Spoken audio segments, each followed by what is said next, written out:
Not drowning, waving. On love, leisure, and life has Australian author and Russian scholar Robert Dessaix in conversation with journalist, author, playwright, and filmmaker Timeri and Murari. Ladies and gentlemen, please give them a big round of applause as they come onto stage.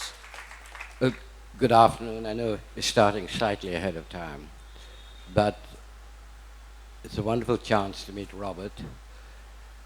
And I have to admit, I haven't read his books, but I have read all the reviews.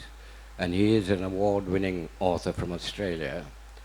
And I have a close connection to Australia because of personal reasons. So it's wonderful to invite you here, Robert. And let's start with, why did you choose this choice of title was Robert for this talk? So I'd just like to know why you decided to choose this particular title. Do you mean The Pleasures of Leisure? Yes. Well, doesn't it speak for itself? I mean, it sort of rhymes and it's playful. And the book is about play, very largely. The first half of the book is about the first kind of leisure that I think is important, which is loafing, lounging about, as we say about the lower classes, but loafing for the higher classes and idling for the very highest classes of all. The second kind of leisure that I like to write about is nesting. This is something that everybody does. This is the pleasure that you take in feeling at home, more deeply at home than you would normally feel, by doing things at home, by cooking, by gardening, by whatever it might be, painting the spare room. And the third kind is play. And so this is a playful title. And that's why I thought it worked. It doesn't work in America because they say leisure. But then lots of things don't work in America, do they? No, I agree. That, but why is religion against pleasure? I mean, it seems to be so inbuilt in all our religions that for anybody to actually enjoy life is considered sinful. Well, you might be able to help me with this. I don't really know. But the desert religions, Christianity, Islam, and Judaism, tried to make the suffering which most human beings experience sacred. And there was always the promise that once you had died, you could enjoy paradise. Mm. But nowadays in Australia, for example, belief in a life after death is fading quite fast. And so that promise means rather little to, I would say, half the population now. In the state where I live, certainly at least half the population. What Christianity in particular did was to say that if Jesus suffered, we should all be happy to suffer. Yeah. I don't buy the argument. I think that what we want to do is have pleasure, to enjoy, as the Romans would have had us do before the cult of Jesus of Nazareth took over the Roman Empire. Mm. I think that pleasure has produced civilization. Mm-hmm. I really do. And in English, there are so few words for it.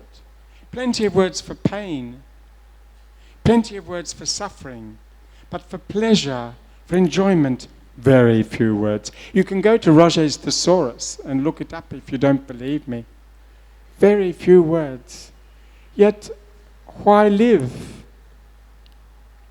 if you're not experiencing pleasure? I don't understand. I know that in this society, duty is very important. Mm. That's part of religion, yes. For me, duty is not very important at all. I don't have family, of course. Mm. But it seems to me there is some kind of fault in the argument about duty. If we are living because we have a duty to the next generation, which is living because it has a duty to the next generation, which is living because it has a duty to the next generation, the whole thing is a total farce. Mm. I think we have a right to be happy. Days are to be happy in, as the English poet Philip Larkin said. So does the present-day Western culture enjoy pleasure? Does it practice pleasure from your own experience? Because Western culture at times look as if everybody's on speed. We're all, and it's affecting us over here as well, that the word pleasure, as you say, has so few definitions, and a lot of the young in India, a lot of people across the world, the States, kids, are so hooked into a constant movement, whether it's through their mobile phones or through their work, it's a constant cycle of running to stand still. Mobile phones aren't pleasure, of course. Mobile phones are an addiction. And it's very important, from my point of view, to establish that pleasure must be something that you choose.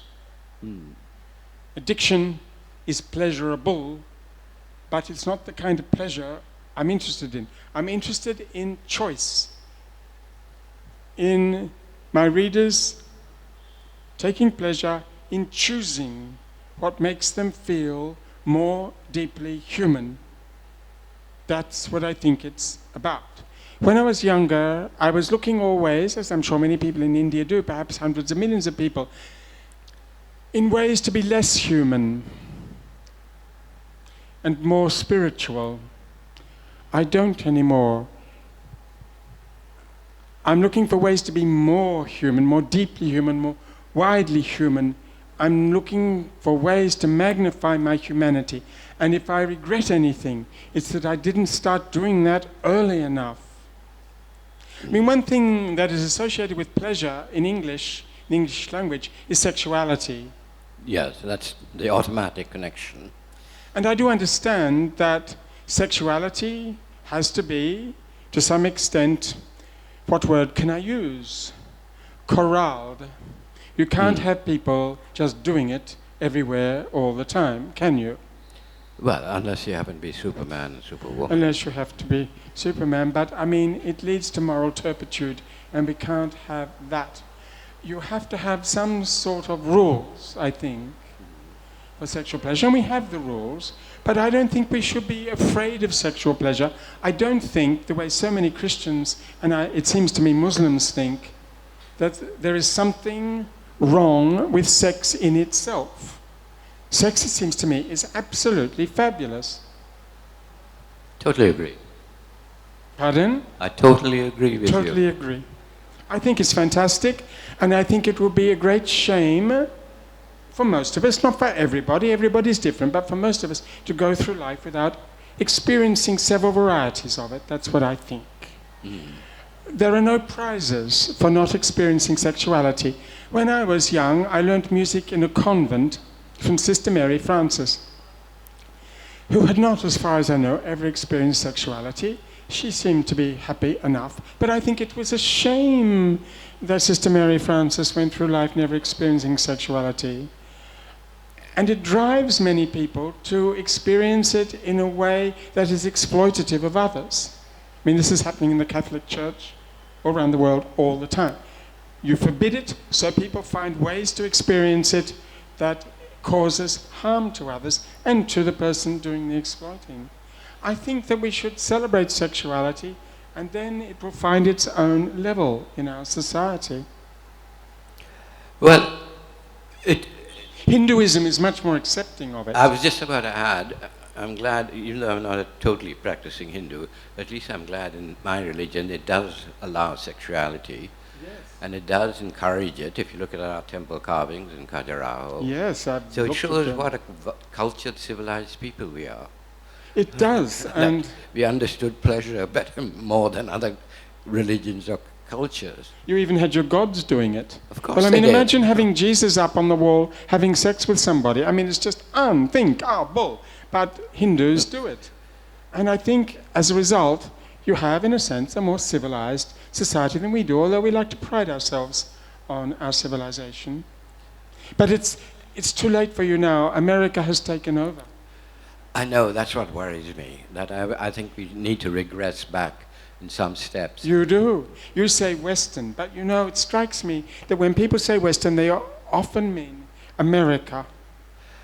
Well, America is really the final definition of what we mean West now, because of the technological advances, because of the comic books, towards the movies, which have shaped our present-day culture. And unfortunately, America is now the yardstick, which I think is destructive for the majority of the world. Well, you terrify and horrify me.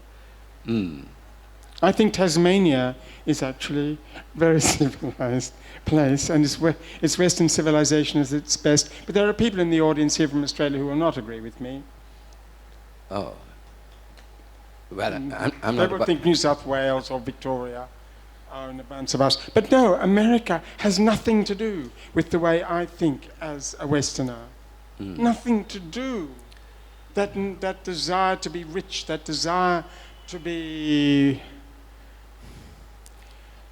famous, to be glamorous, to have power over others, to take more than your fair share of the productivity of the country, to put your stamp on the rest of the universe. I despise it.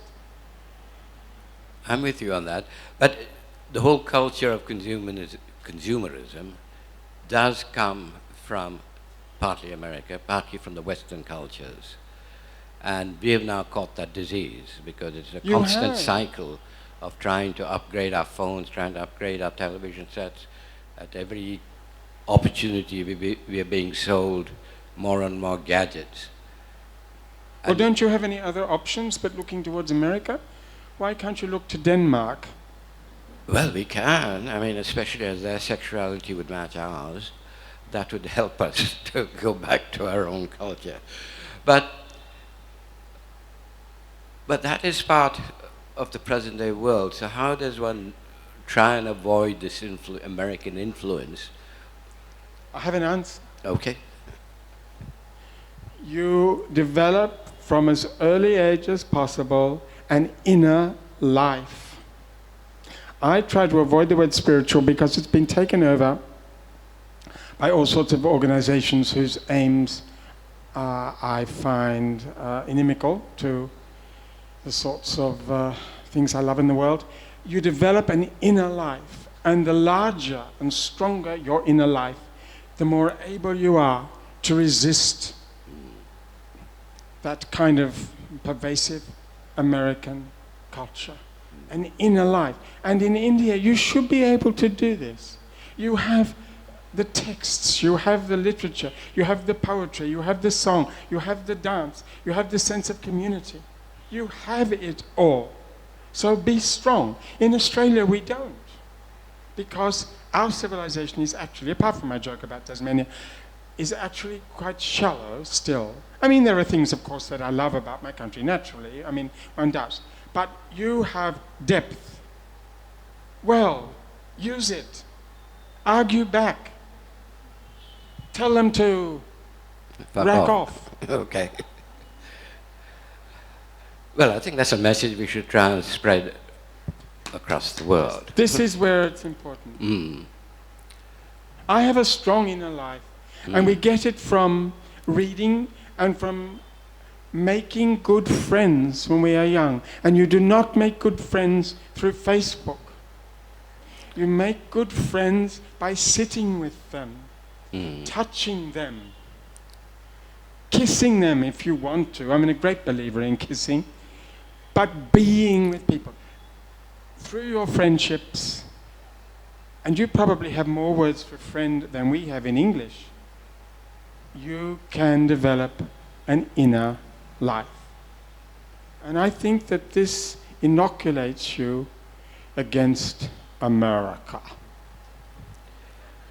It's a pretty powerful intoxicant if we can get that, if people to understand this, the message you're trying to give of this inner life, which I agree with you on that. How many words for friend do you have in Hindi, say? I'm not a Hindi speaker. Anyone here who speaks Hindi? They all speak some, don't they? But don't you have several words? I mean, in Indonesian, there are at least 3 common words that are used where we use one word. So how many is that? 4? Well, you see, that is so rich, and you should exploit that. And when you meet somebody, you should use the word in your mind and say to yourself, you know, my relationship with this person is this kind of friendship, and it's a miracle. In this world, it is a miracle that I have it. And it's the most precious thing in my life. I think friendship is really just as important as the main sexual love relationship that you can have. And for some people, I think it's perhaps more important than the main sexual love relationship. It is what turns a monochromatic life into a multicultural, multicolored life. And in English, we are, in Australia, shy of the word friend. It makes us, it makes men embarrassed. And they use a ghastly word, mate, Bloke. which has no emotional overtones and keeps other men at bay. I like friend. I like to play with friend. I agree with that. Now, I think your background, because you're suggesting ideas we talk about, is that you were an adopted child. And did you finally discover who your natural parents were, and how did you come to terms with this? Because as a child, would you have been told you were adopted, or did you learn it over a period of time? It's a subject you've written about, I know, although that's not one of the books of yours that I've read. I always knew I had been adopted. I knew my name. I knew my mother's name. The wonderful thing about being adopted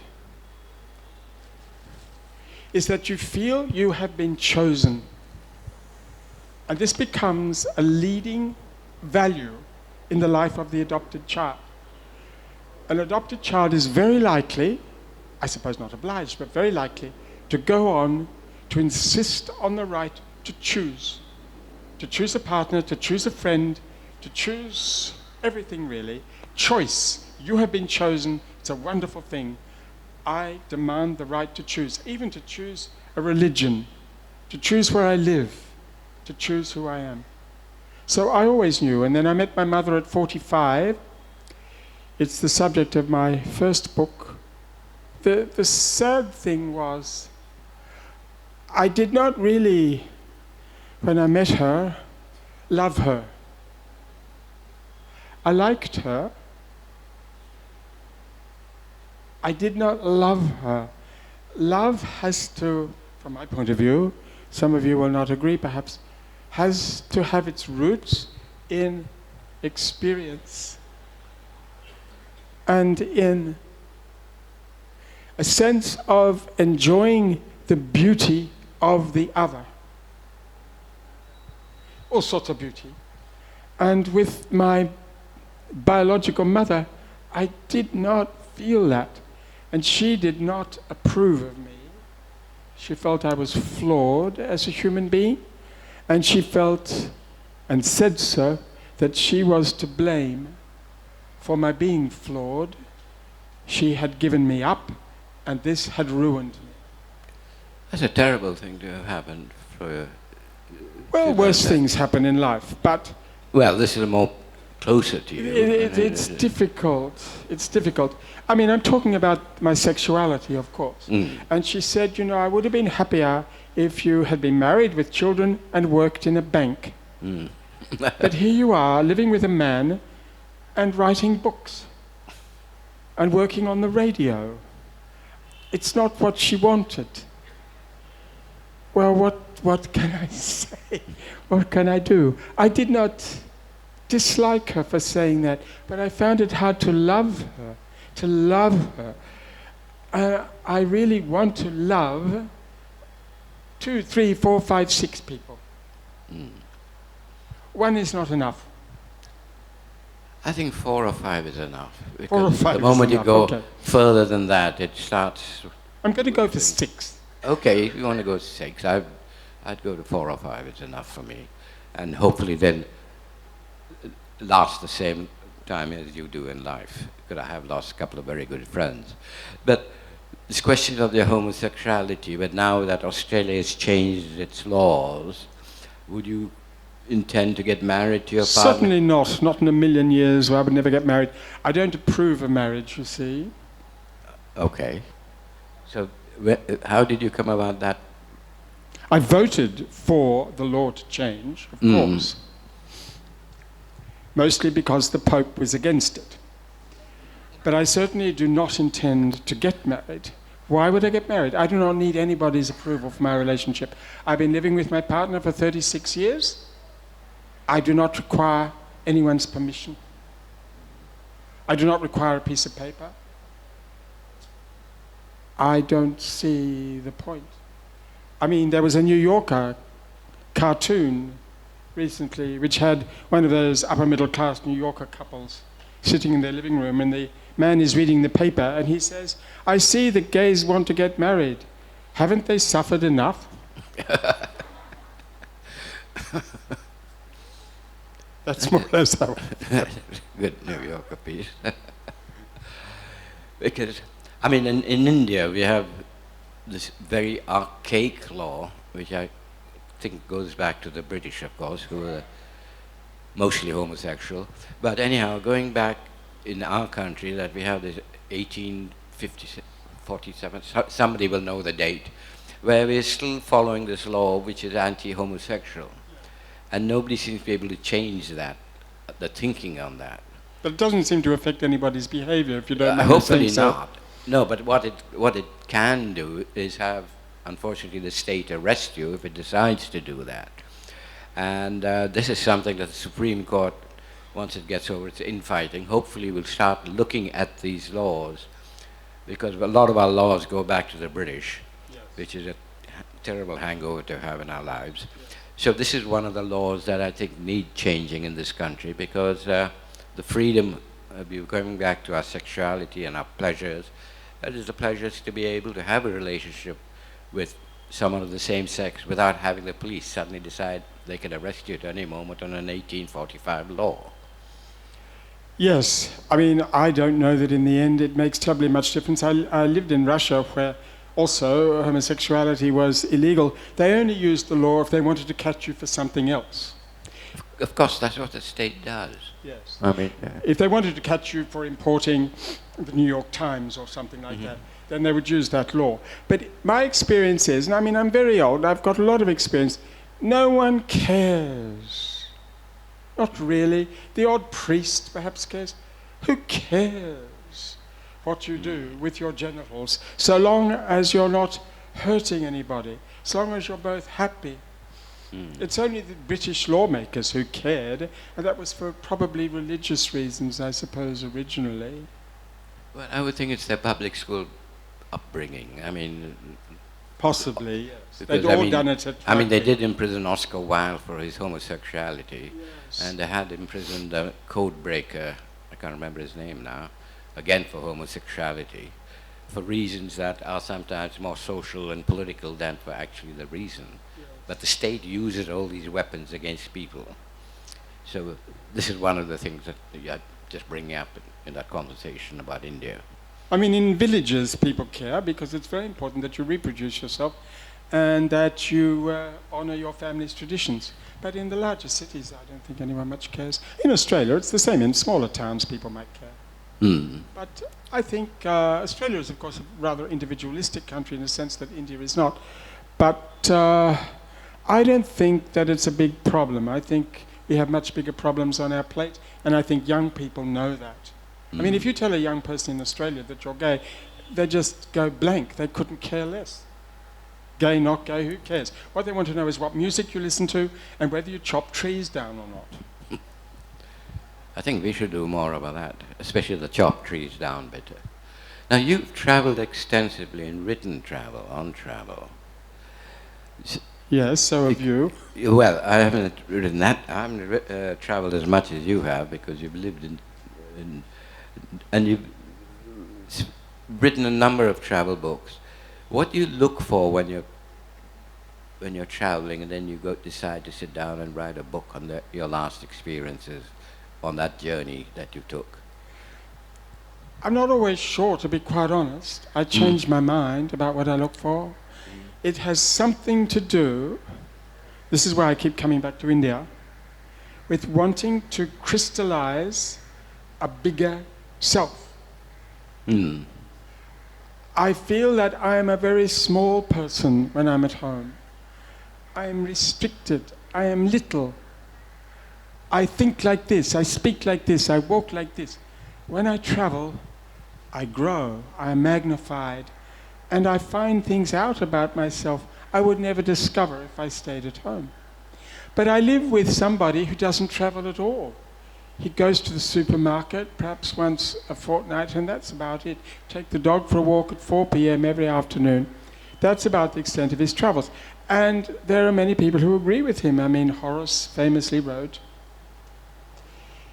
"You change the sky when you travel, but you do not change your soul." I think I do change my soul.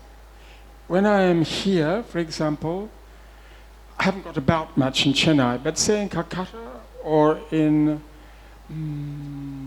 Madurai, I feel interesting and large and adventurous, and in some sense of the word, please do not misunderstand my use of the word, beautiful. Well, how wonderful to feel beautiful. Who does not want to feel beautiful? I feel beautiful because I am not my small suburban self. I can play at being the king of Romania. I can be anything I want. So you can change identity when you're traveling. Yes. Is what you're trying to say. Yes. Put on a funny accent. I'm putting on a slightly funny accent right now, as a matter of fact. Just comes naturally to me.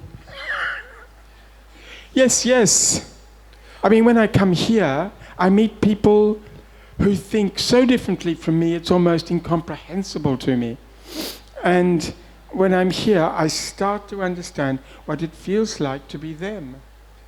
Well, that, again, it's a miracle. If I stayed in Hobart, it's a very small town, this would never happen. I mean, I'm not really interested in seeing Kanchenjunga. Mm-hmm. I'm happy to see Kanchenjunga if the clouds lift, that's fine. But Mount Everest, I really don't care either way. It's people at my age. When I was younger, yes, I wanted to see. I started traveling when I was 21, actually. I went right around the world when I was 21. I did want to see the Empire State Building, and I came to India then also, went to Agra, never been back. But now it's people.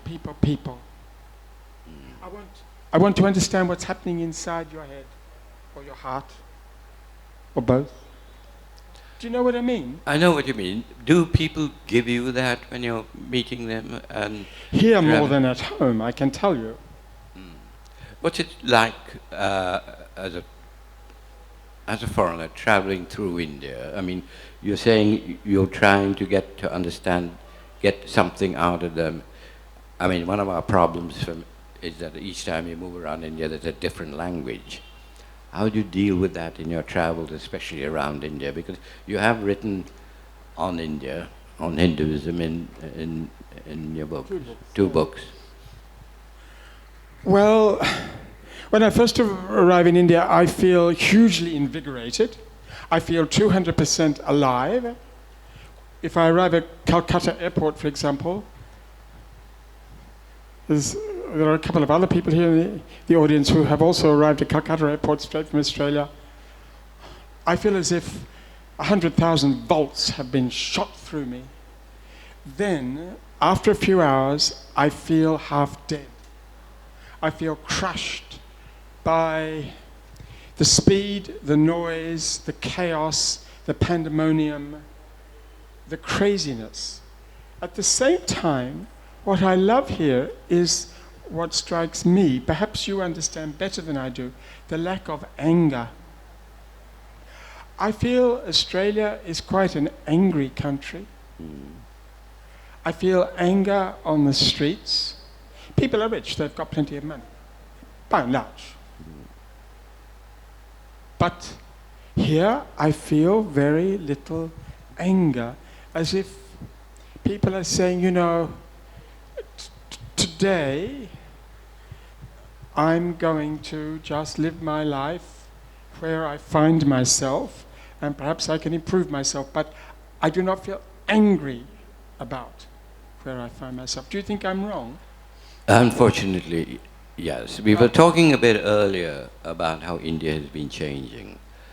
And unfortunately, anger is beginning to be much more prevalent, especially online. Really? That if an activist puts something online, I was talking to the young woman the other day who was talking here, that she made a very valid statement that her father, who died in Kargil in the war, she said Pakistan didn't kill him, the war did. And she was inundated with hate mail and hate comments.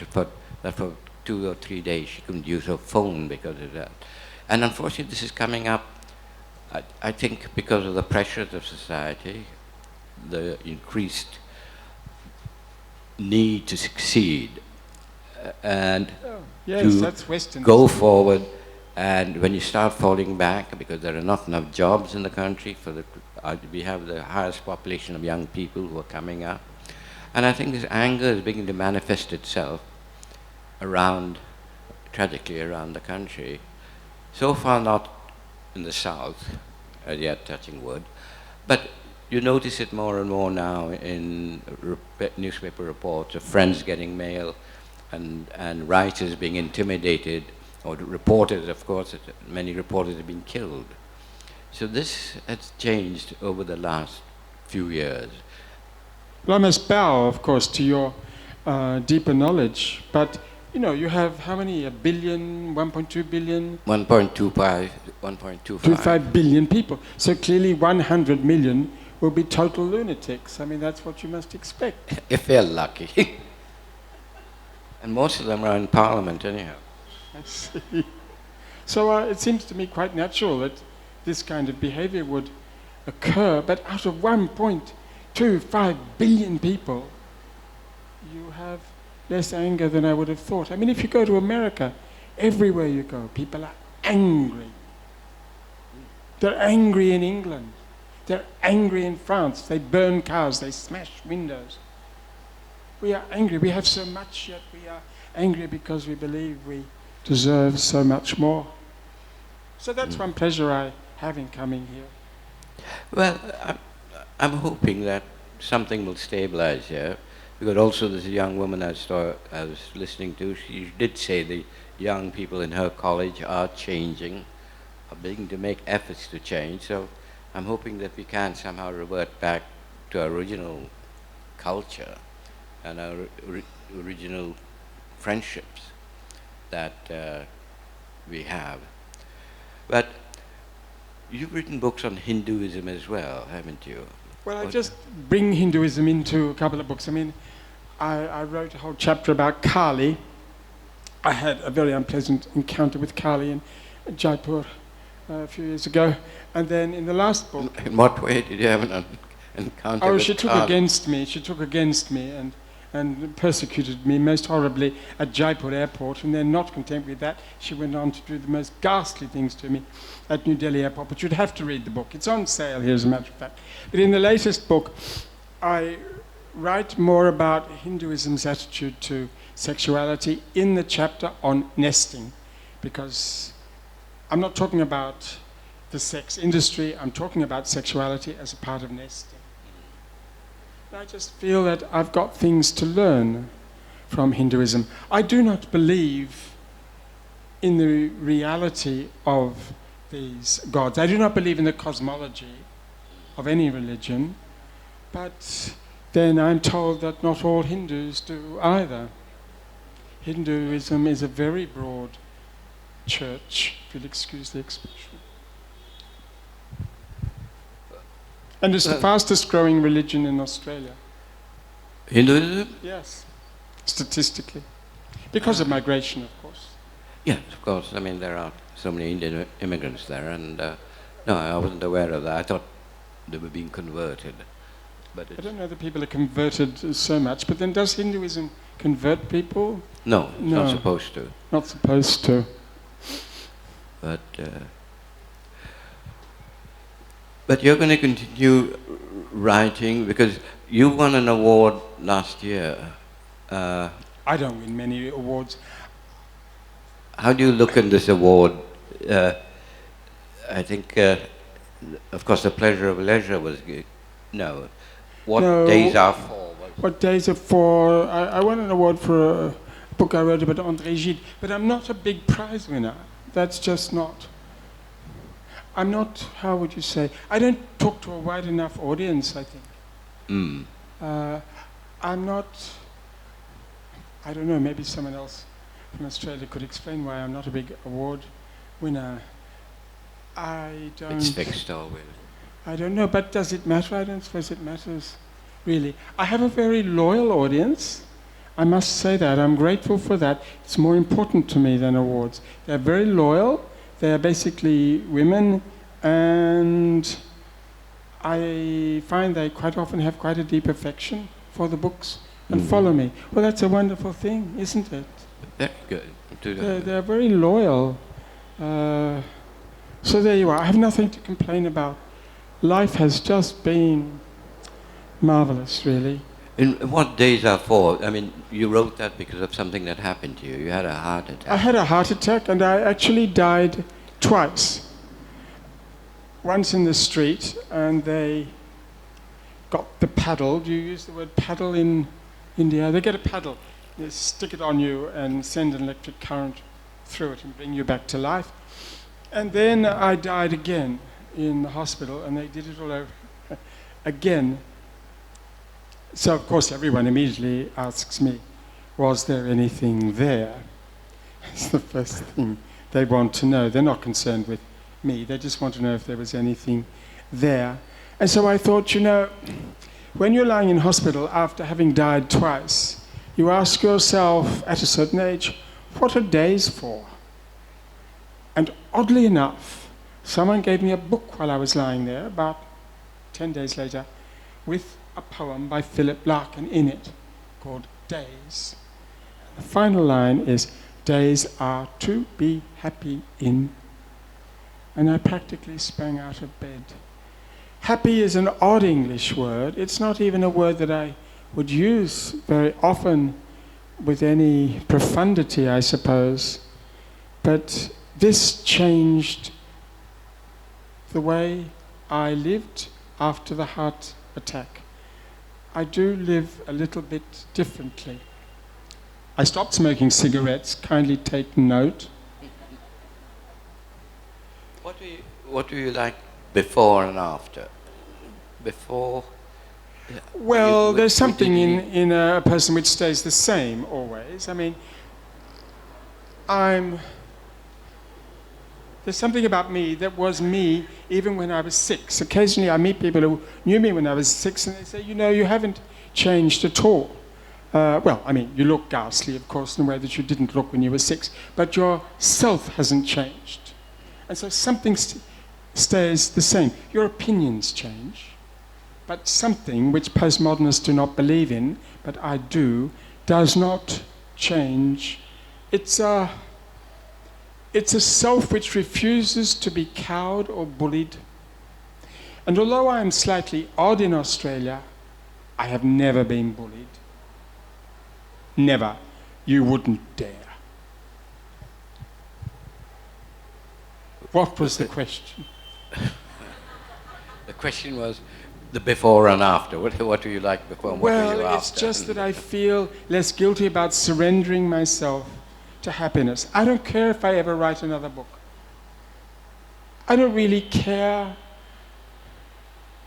Do I care about the world? I mean, Krishnamurti said, I'm not a follower of Krishnamurti, but he said quite revealingly at one point, you know, at some level, I don't care anymore. I don't feel there is very much I can do. And at some level, I care about things inside, but I understand there isn't very much I can do. All I can do is try to be happy and to infect other people with my happiness. I think that is a little bit different. Once upon a time I believed in truth. Well, I don't really bother about truth much anymore. I believe in beauty. I like the way the French speak of having a beautiful life, une belle vie, you say in French, une belle vie. Whereas the English, in their boring English way, say a good life. I've had a good life. I don't know if I've had really a good life. It sounds so virtuous. I'm not remotely interested in virtue. I want a beautiful life. And I think after the heart attack, this became even more important to me. And I think about time differently. I live now in what I call in English splodges. I just live within oddly shaped circles of time rather than in a line of time. This is how I free myself from time. When you die, in that way, it changes your attitude to time. And you say to yourself, you know, I'm going to take charge. I don't want to live every minute as if it were my last. I want to live every minute deeply. Now, Seneca, 2,000 years ago in Rome, talked about this. And his article on this affected me deeply. I do recommend it if any of you can be bothered reading Seneca in English. It's quite a short essay. It's called On the Brevity of Life, or the Shortness of Life. And most of the translations are rather clunky and heavy, but it's easy to read. And he says, well, Seneca had servants, of course, but Seneca said, it's not how long you live, it's how deeply you live. And I thought, yes. Whereas Westerners are completely obsessed with living for a long time. I am no longer obsessed with that. I want to live deeply, deeply, deeply, deeply, widening as I go down. Thank you, Seneca. He wasn't a very nice person, by the way. I don't want to emulate him in every regard, but he had some very smart things to say. As I say, he had servants, so he had plenty of time to sit about thinking and writing clever things. I actually have to do the washing and go shopping and do the ironing and do the cooking and do the cleaning of the house. It's a little bit different. But Seneca put those minutes to good purpose. You look as if you don't approve of what I'm saying. No, totally. I'm just trying to remember whether I read that essay or not. I think you'd remember. Yeah, I would remember. But I will make a note now to do it. There's someone hanging up a sign. So can we turn now to the audience to see whether they can interrogate you and ask you questions. So anybody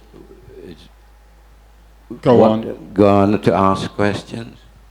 Just wondering if you would share one of your poems with us. I have no poems. You know, the odd thing is I do not write poetry. Isn't that odd? Because I'm very aware of the poetics of prose, but I have never had the desire to write poetry. I once wrote, this was in my second book, 2 Sanskrit poems. I read a whole lot of Sanskrit poetry in English, and I thought, I can do that. So I sat down for the purposes of the book. The book is called Night Letters, still in print. And I wrote 2 perfectly formed Sanskrit poems, in English, of course, pretending that they were English translations. They're the only poems I've ever written. I don't think deep down I'm a poetic person. What am I? I don't know what I am. I am a naughty person, which is different. I like that. A naughty person. Anybody else want to ask naughty questions for a naughty person? Hello. Why do you think, why are you not bothered about truth anymore? It's not for postmodernist reasons. I think that some things are true, but I will never understand. I do not have the mental ability to understand. Stephen Hawking said there are only 6 people in the world who can possibly understand what is true. Stephen Hawking, of course, himself being one of them, naturally. And there are 5 others, apparently. I don't know who they are precisely. But you have to be a mathematician of the higher kind to understand what truth is. So I let that be taken care of by Stephen Hawking and the other 5, I presume, men. Can't be sure, but I presume. So I have just given up on it, really. It's beyond me. It's too complicated. What human beings have done, I think, through technology is live beyond their animal roots in many ways, but mentally they still cannot understand the universe. Is that an answer? We were confused by Jesus, at least in Australia, who said, I am the truth. And we all thought we should be like Jesus, or at least try to understand what he was saying. Well, I've just given up. Are there any other wise people out there who would like to ask Robert a question? Wise is a beautiful word, isn't it? Well, I think it applies to you. That's why I'm using it. I'm not using it lightly. Surely someone would like to argue with me a little bit. No, they've all chickened out, I think. Or they're still absorbing what you've told them. It looks like. Well, that's fine. Robert, it looks as though we've been abandoned now for the last 2 minutes of our time. But I'd really like to thank you for a wonderful afternoon. Tim. And how much I've enjoyed this talk with you. You too. Thank you all for listening.